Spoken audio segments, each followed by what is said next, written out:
Hello, folks. This is Kevin with Good Day, Good Prayers, and I hope that you're having a good day.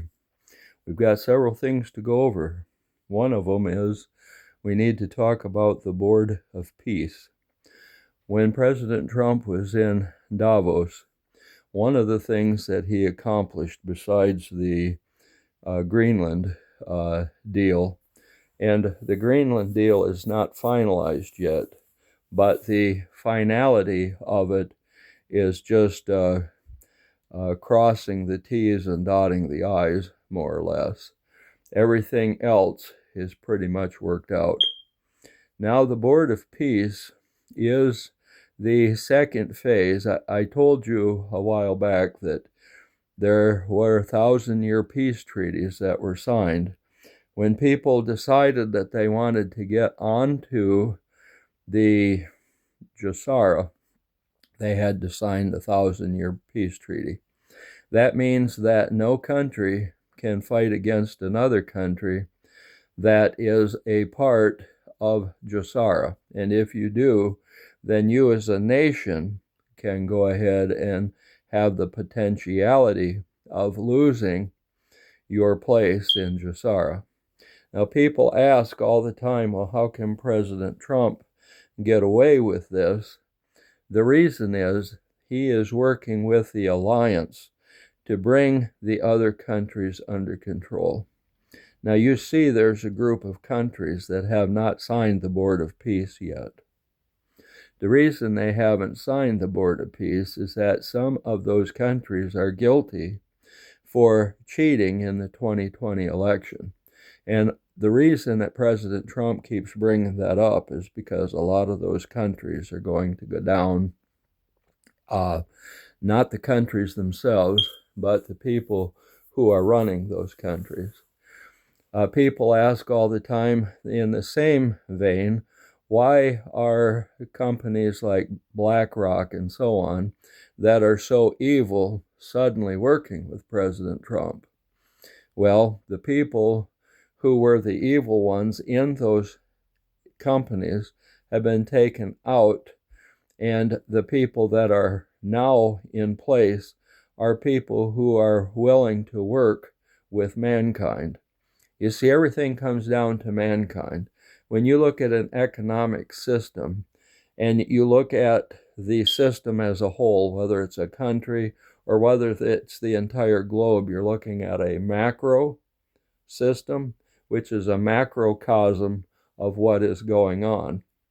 Now, when you're looking at individuals, for example, your economy, it's a microcosm of what is happening. I add cosm to it. A lot of people in economics do not.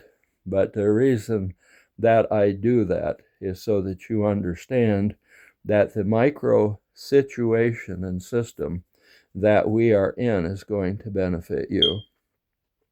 I told you several months back that Gene Decode, who is somebody I really admire, a great intelligence person in the military for several decades, said that in 1974 we should have already been living as the Jetsons, okay? And that's what the globalists, that's what the deep state took away from us. We are now about 52 years out from 1974. In those days, gas was about 70 cents a gallon, 60 cents a gallon, whatever. And now all of a sudden, it was up to almost $4 a gallon during the Biden administration.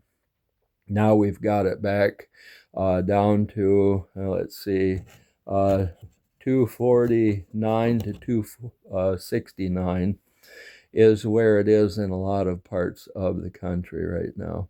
Some people are still at 299, and there's a few that are over that.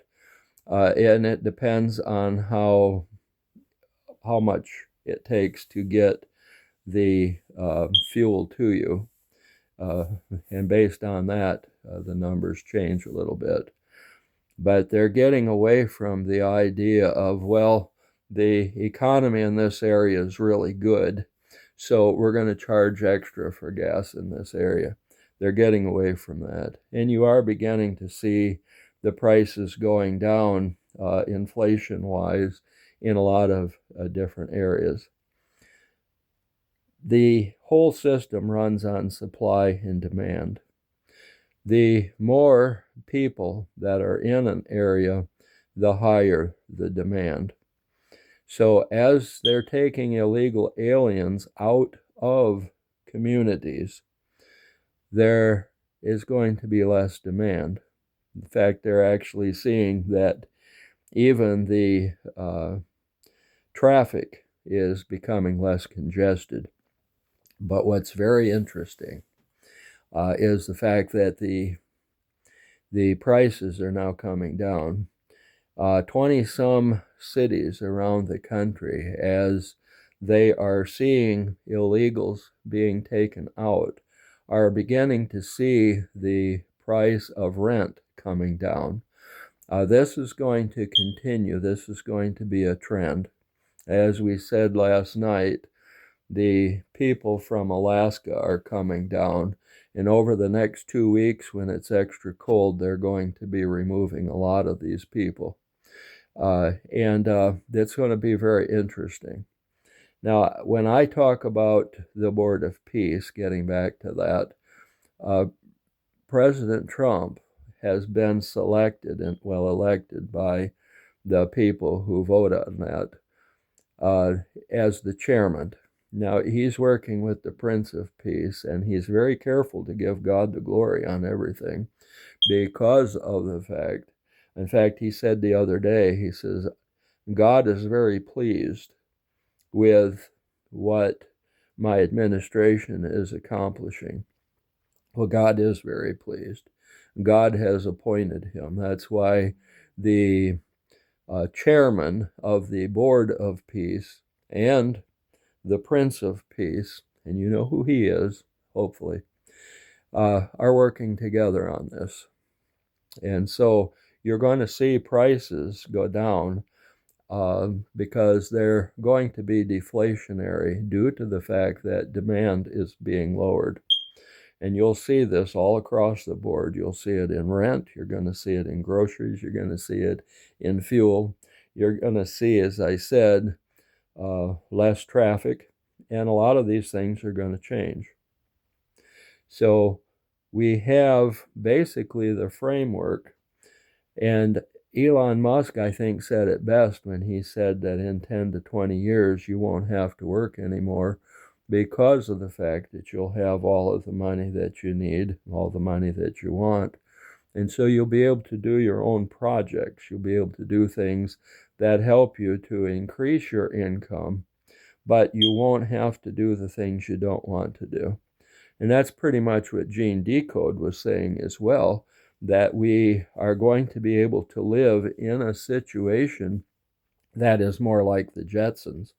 There's going to be flying cars. There's going to be flying semi-trucks and box trucks. And there's even going to be flying motorcycles and all kinds of stuff in the future. And it's going to be quite interesting. So anyway, the thing that's going to happen, and this is what President Trump is working on, inflation coming down, but investments are going up. So inflation coming down, investments going up. You now have more disposable income. Now you can spend it on things that are fleeting. You can go to the restaurants, you can go on trips and that kind of thing. But what if you went less to the restaurant? What if you didn't go on quite as expensive of a trip and you took a little bit of that money and invested it? Because investments, his plan is that they go up as inflation comes down. To give you an example, today silver is over 100 for the first time. $100 an ounce. In fact, it was almost to 101 when I started this video. Gold has gone up to $49.55, And the Dow Jones is over 49,000. It's well on its way to hitting the 50,000 mark, which is going to be very interesting because investments are increasing, and they're increasing greatly.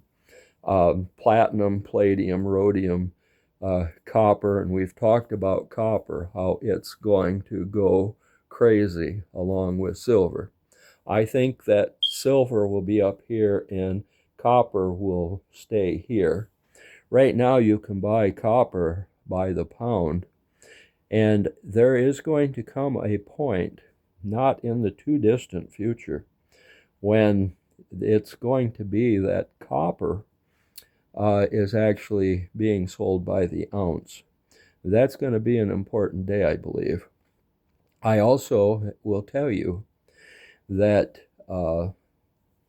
all of these things that Elon Musk said would take 10 to 20 years, I don't believe that that is the case. I think that within the next 1 or 2 to maybe 5 years, you're going to see all these things happening.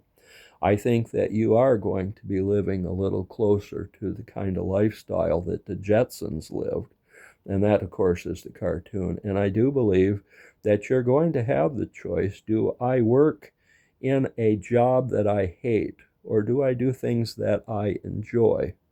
And you know, the thing of it is that when you're doing the things that you enjoy, if you've done a little bit of research, you're going to understand what you can do to make your family wealthy and to have income, but you don't have to go to a dead-end job that you don't want to do anymore. And that's going to be one of the most wonderful things about all of this. This is Kevin from Good Day, Good Prayers, and you folks have a good day.